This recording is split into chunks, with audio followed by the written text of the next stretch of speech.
what's really happening in these moments of helplessness? In other words, I can't do that, or I don't know how, or I don't have time. Can't you do it?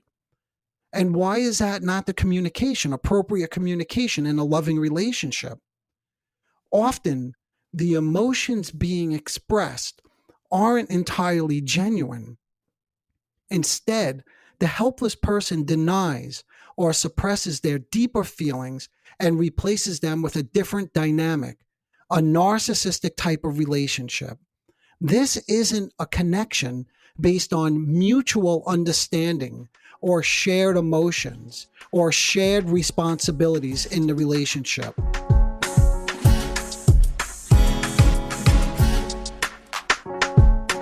Hello, everyone. Welcome to the Narcissism Dakota.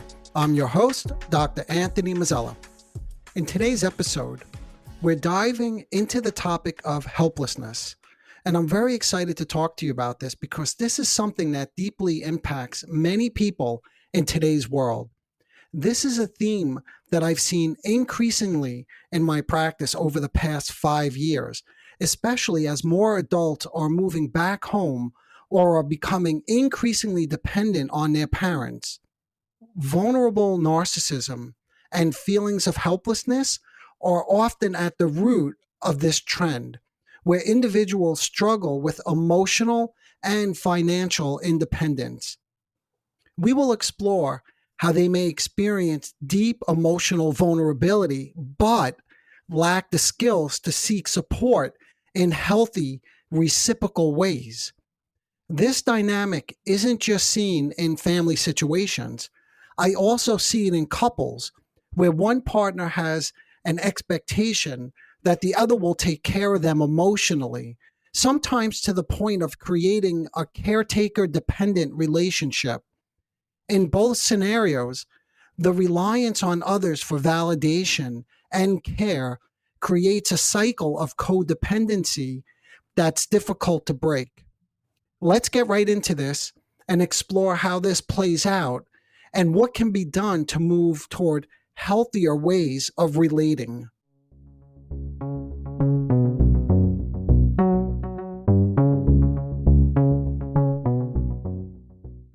Why does having a, and I quote, genuine need strike such fear in those who are narcissistically vulnerable?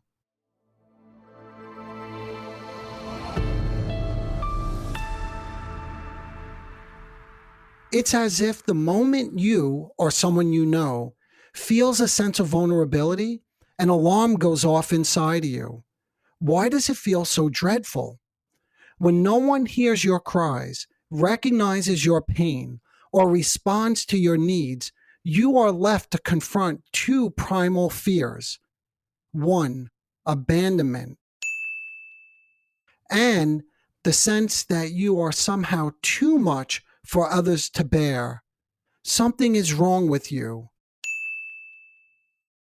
But here's the question. When you are overcome by neediness, what are you really seeking?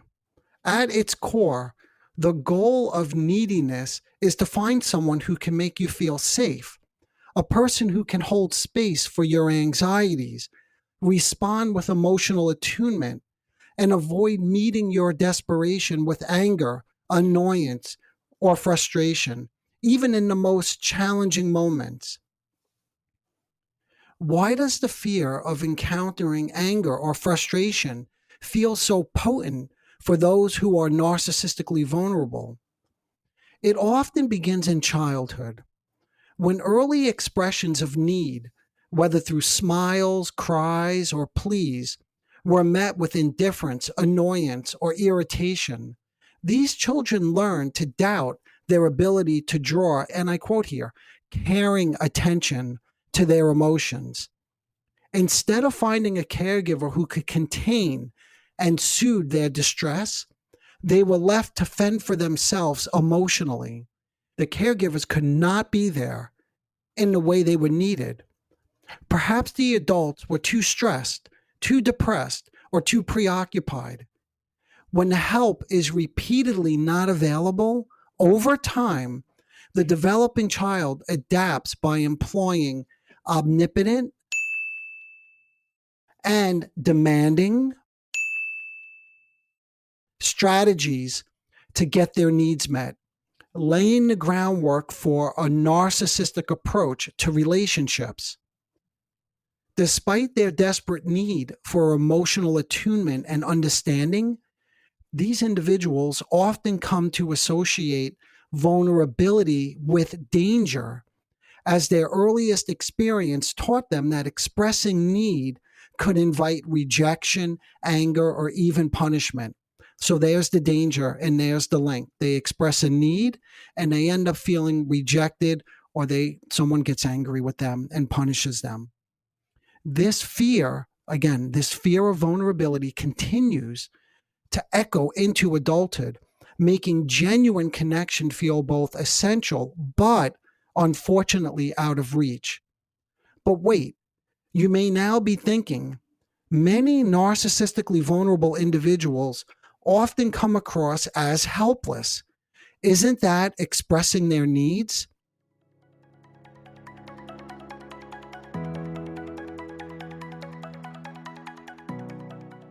Why do narcissistically vulnerable individuals often come across as helpless when expressing their needs? It's because they've never learned how to articulate their emotions in a genuine, connected way. Instead, their neediness is expressed in what I called in an earlier episode on borderline personality disorder, and I quote here, the literal mode. It's not about sharing feelings or seeking emotional connection in abstract terms. It's about provoking action. In other words, the helpless person communicates through direct, concrete requests or demands, often leaving the other person feeling overwhelmed. Usually, this is implicit in their needy demands. They might ask, again, implicitly, "What are you going to do for me? How will you prove you love me? I need you to promise me you'll never leave me."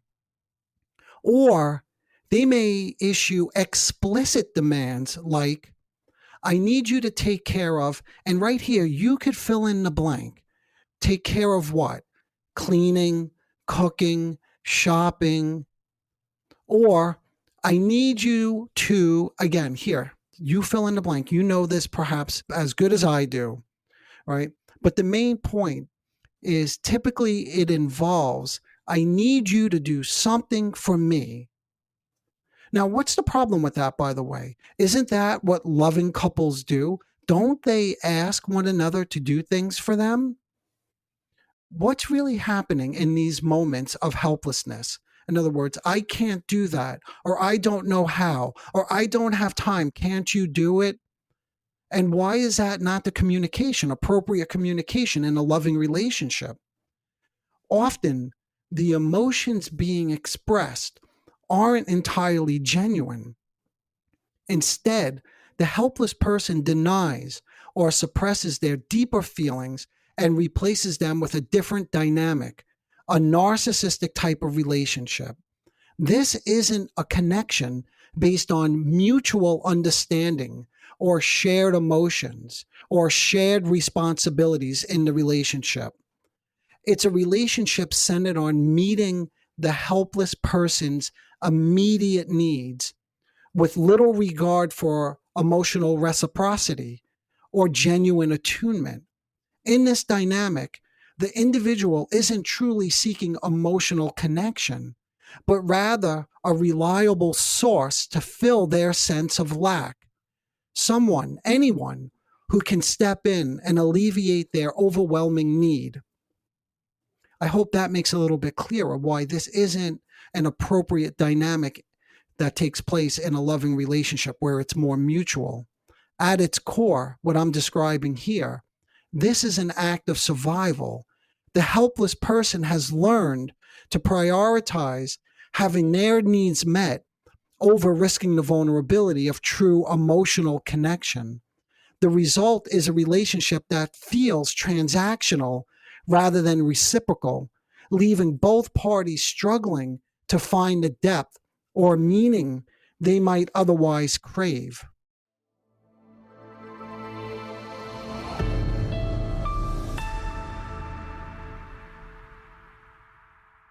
Let me illustrate this just to sort of play it out a bit. Let's consider an example of how this dynamic plays out in real life. Imagine this scenario. A male patient once described a heated argument with his girlfriend. It began with a stressful moment. Their baby had spilled food all over the floor again, and his frustration was mounting. As he cleaned up the mess, he told her to go online and look up ways to prevent the baby from making such a mess during mealtime. Instead of helping, she responded with anger, and the situation escalated into a full-blown fight. He couldn't understand why she reacted so strongly. From his perspective, it made perfect sense. He was cleaning up, so wasn't it fair to ask her to research the solution? But as we explored the moment more closely, a deeper dynamic emerged. As I explored his tone and posture, he himself made an astute observation. He said that he was, and I quote, commanding her. And this, I suggested, revealed something very important. And that sparked his curiosity. So then we began to explore and look at this command more closely. His request didn't come across as a collaborative effort between them.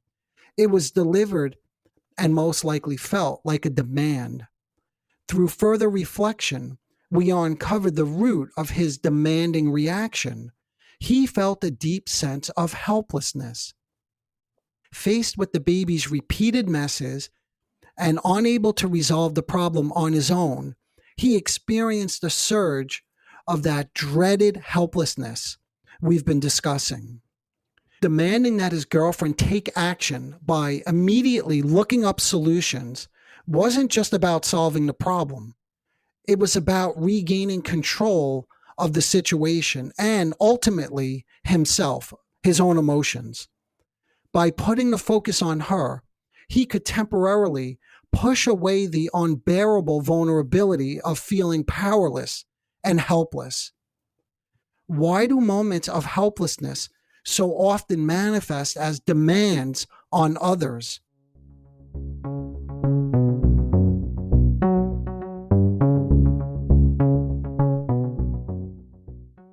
Here's a critical point. The apparent helplessness and the demands placed on others are frequently about restoring a wounded ego, or, put another way, about reconstituting one's fragile narcissism. In these moments, the individual isn't just asking for help. They're attempting to reassert control over their own emotional vulnerability by controlling the other person. By externalizing their struggle and drawing others into a caregiving role, they then what? They avoid confronting the deeper feelings of need. And as I mentioned already, needs that threaten their sense of self because of earlier childhood frustrations and disappointments. This dynamic creates tension. The demands rarely feel like genuine requests for assistance to the person on the receiving end. Instead, they place a heavy emotional burden on them. More often than not, the helper's efforts fail to satisfy the deeper need, leaving both parties feeling frustrated and emotionally drained. Why does helping someone often lead to frustration, resentment, or even rage?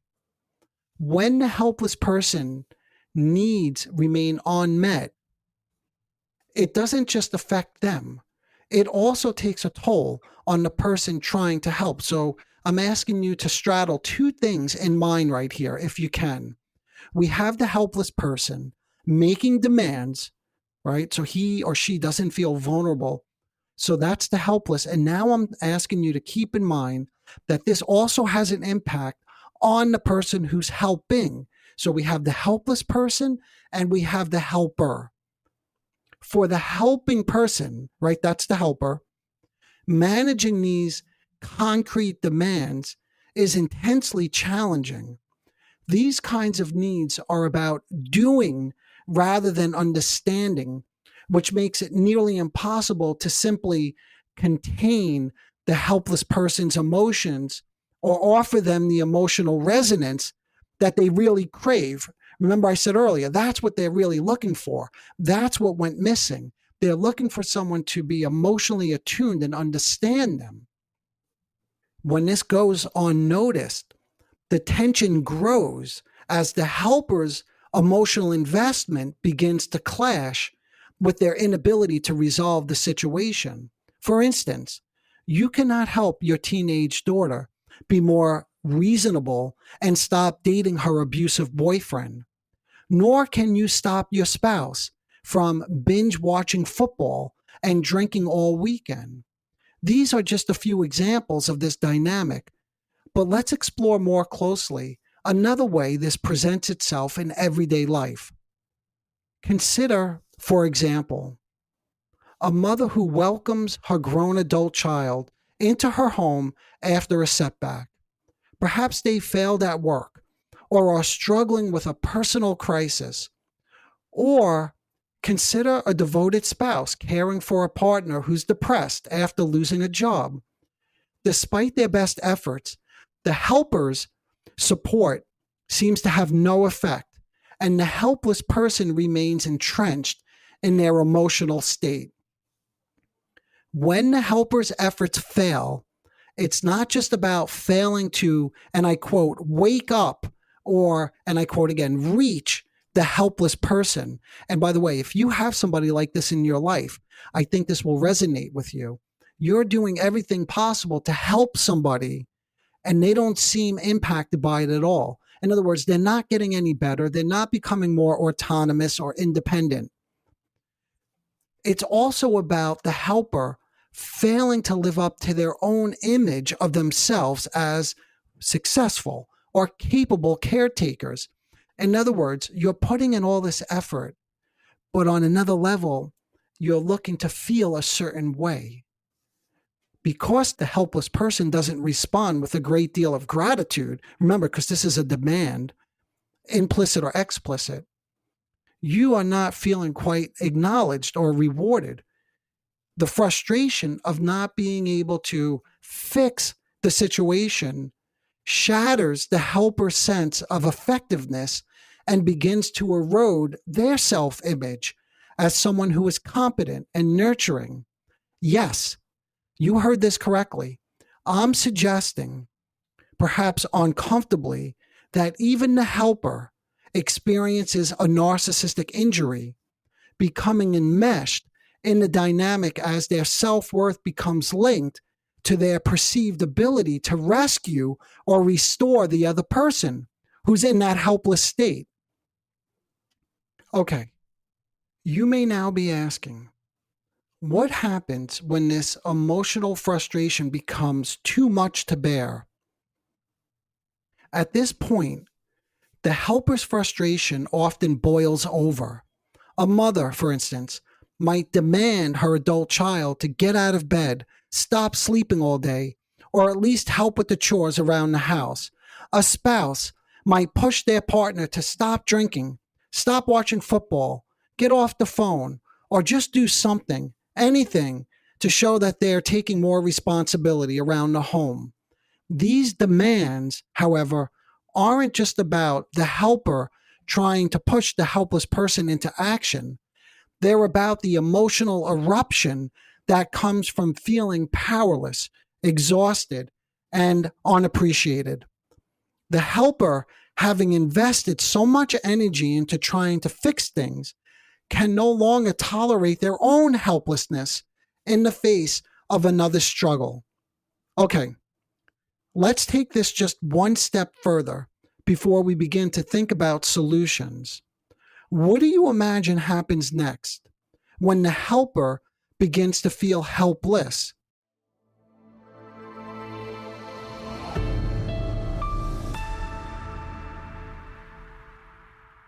A few things can happen when the helper feels unable to help, but most often, what I see is that they end up trapped in the same rigid, and I quote again, literal mode of communication as the helpless person. In other words, the helper starts believing that concrete actions, stopping the drinking, putting down the video games, limiting time on social media, or paying attention to basic hygiene are the only way to make things better. Since immediately stopping the behavior is seen as the only solution, the helper often places demands for change on the helpless person that may come across as controlling or overly forceful. When these actions feel like a threat to the helpless person's autonomy, it can create a paradox. Instead of resolving the issue, it often backfires, escalating the tension even further. Think about it. If the helpless person's sense of superiority, autonomy, or agency is threatened, they're thrown even deeper into helplessness. If they feel they're being forced to act, and by the way, that's the way their autonomy is taken away. Even though they're in a helpless position, when they feel forced, their autonomy is taken away. So if you don't stop drinking, I'll leave you. Or if you don't clean up your act, I'll kick you out. Their sense of defeat only deepens, pushing them further away from change. I want to make this point very clear. They are thrown even deeper into helplessness because these demands reactivate earlier traumatic experiences of being unheard, unseen, or misunderstood in childhood. The demands to, and I quote, fix themselves reinforce the belief that I detailed earlier, by the way, that their emotional state is unacceptable and that their needs cannot be met with empathy or understanding. This sense of, and again I quote, defeat deepens because it mirrors their childhood experiences of this failure to elicit care, leading them to do what? To retreat further into their helplessness. The very actions meant to encourage change instead perpetuate the original trauma, leaving both parties locked in a cycle of frustration and despair. So what's the solution? Despite what you may hear or see on social media, there is a solution. And as with so many things, the first step lies in awareness.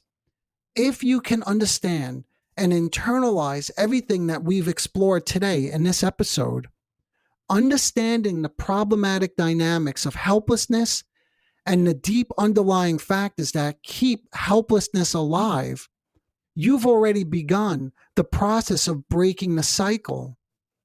How? Because maybe you'll give it a second thought when you make a demand on somebody. Awareness of this cycle creates the foundation for change, right? And if you are the helpless person in this example, again, this information hopefully can begin to help you as well, because you have become increasingly aware, again, if you can internalize what we're saying here today, that your own helplessness is a bid to be understood. That's the emotional resonance, but it's coming out in that literal mode, which is never going to lead to the kind of connection that you're looking for. Anyway, look, I understand that there's still more that I could say about this. This topic inevitably is very complicated. And there's more to say even about practical steps that can be taken to navigate and shift these dynamics. So what I'm going to do is I'll dive deeper into that in the next episode, where we'll explore helplessness and the vulnerable narcissist in much greater detail. So please subscribe and make sure you don't miss the next episode for those tools and techniques in terms of what's going to be necessary to break this dynamic. Okay, until next time, engage your mind and not your helpless or controlling form of communication. All right, bye for now.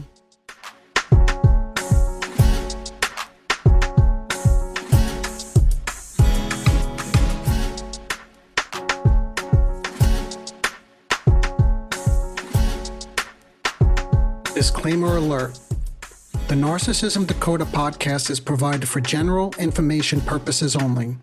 The content presented in this podcast is not intended to diagnose, treat, or cure any psychological condition related to narcissism. The content on this podcast should not be considered a substitute for professional medical advice, diagnosis, or treatment. For specific advice pertaining to narcissism or any other psychological condition, you could reach me directly. I am an experienced mental health practitioner who is always taking on new patients. If you would just like a consultation, I can do that too.